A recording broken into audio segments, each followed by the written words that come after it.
Lee regards himself as an ambassador for Chinese martial art, teaching all who will listen about the ways of the Chinese masters. Now, you told me earlier today that karate and jujitsu are not the most powerful or the best forms of oriental fighting. What is the most powerful or the best form?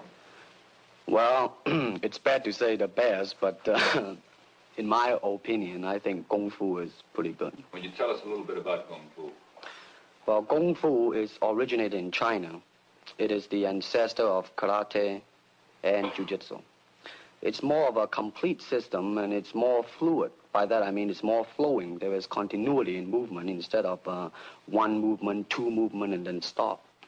I see. What's the difference between a Kung Fu punch and a karate punch? Well, a karate punch is like an iron bar, whack. A Kung Fu punch is like an iron chain with an iron ball attached to the end, and it go whang, and it hurt inside. Okay. Lee has studied a system of Chinese Kung Fu for the past 9 years called Wing Chun, and is considered one of the art's most talented and articulate exponents. His teacher in this art has been an elderly Hong Kong Chinese master by the name of Yip Man. Despite his proficiency in this style of Kung Fu, his study of philosophy has caused him to question. And now he begins to question why most martial artists, Chinese and otherwise, seem more concerned with preserving tradition than with looking more deeply into the matter to penetrate through to the ultimate truth of martial art. Moreover, Lee has begun to develop his own method of Kung Fu, which he describes as non-classical in nature and which takes as its core the principles of economy of motion, simplicity, and directness. All right, for instance, you will read it in a book, in a magazine and everything, that when somebody grab you, you will first do this, and then this, and then, and then, and then, and then, thousands of steps before you do a single thing. Of course, these kind of magazine would teach you to be feared by your enemies and admired by your friends and everything. But in Kung Fu, it always involves a very fast motion. Like, for instance, a guy grabbing your hand. It's not the idea to do so many steps. Step him right on the instep. He'll let go. This is what we mean by simplicity. Same thing in striking and in everything. It has to be based on a very minimum motion so that everything would be directly expressed. One motion, and he's gone. Doing it gracefully, not to go, yelling and jumping all over him, but to do that. Excuse me.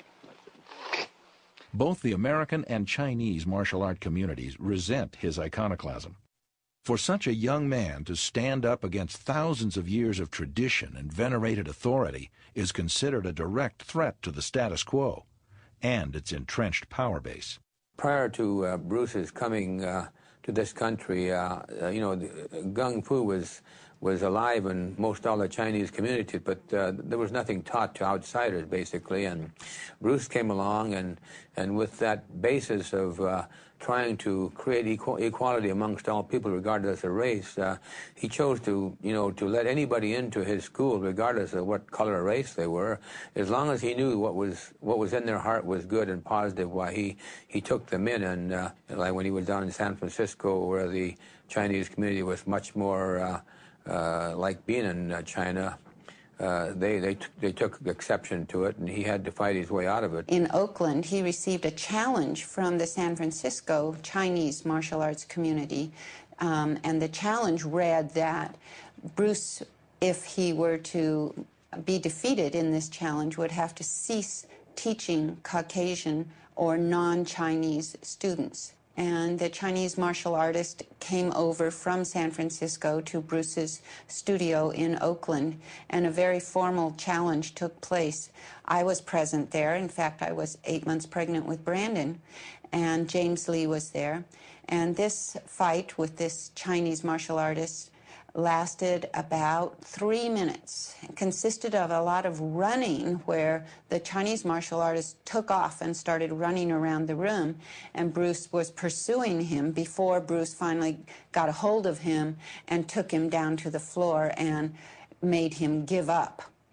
And after the challenge ended with the Chinese martial artists being soundly defeated and they all went away, Bruce won the right to teach anyone he wanted to. By February of 1967, Lee has 3 schools operating in Seattle, Oakland, and Los Angeles that teach his own interpretation of Gung Fu, based on his own investigations into the ultimate truth of unarmed combat. However, by now the young man is openly critical of the traditions and limitations he sees as inherent in the martial arts as they're currently being practiced in America. He believes they lack a solid grounding in reality, consisting of rehearsed self-defense routines that are employed in predictable and patternized rhythms. He notes that real combat is spontaneous, not rehearsed, and is made up of irregular or broken rhythm that a martial artist cannot anticipate, only respond to. Even the championship karate tournaments of the era are non-contact affairs, settled not on knockouts, but on an accumulation of points awarded for blows that never touch an opponent. A victory is determined by a team of judges who conclude which combatant would probably have hurt the other combatant the most had contact been allowed. Lee has no use for such styles of pseudo-fighting, which he calls organized despair and dry land swimming. Lee's criticism of the arts can be attributed in part to his background in Hong Kong, which consisted not of non-contact karate tournaments, but full-contact street fights and challenge matches fought on Hong Kong rooftops. When not fighting against proponents of different styles of Gung Fu on rooftops, Lee had also fought frequently against opponents who had been armed with knives and chains. In such real-world encounters, referees and judges were not necessary. Rather than participating in non-contact karate tournaments, which he considers little more than glorified games of tag, Lee instead devotes himself to devising a more scientific approach to unarmed combat. His research leads him to the science of Newtonian physics and the techniques and principles of European fencing and Western boxing, where efficiency, not tradition, are the touchstones of both disciplines. Lee's research causes him to understand that the only litmus test of a combative technique's worth is whether or not it can be landed effectively on an opponent. Anything that's ornamental is discarded from his style. He retains only those techniques that he himself has determined to be practical in real self-defense situations. Lee is the first martial artist in North America, if not the world, to have his students don boxing gloves, headgear, and body protectors and spar all out. Nothing is rehearsed, no punches are pulled, and full-contact, reality-based martial art is the order of the day. In 1967, Lee introduces the concept of full-contact sparring at the International Karate Tournament in Long Beach, California. Defense is not emphasized in his new reality-based method, as this would be allowing one's opponent to set the tone and tempo in a real fight. Instead, the focus of Lee's new approach to combat is on attack, or more precisely, on intercepting the opponent's attack with an attack of one's own. By midsummer of 1967, Lee has determined that the defining attribute of his new approach to martial art is the principle of interception.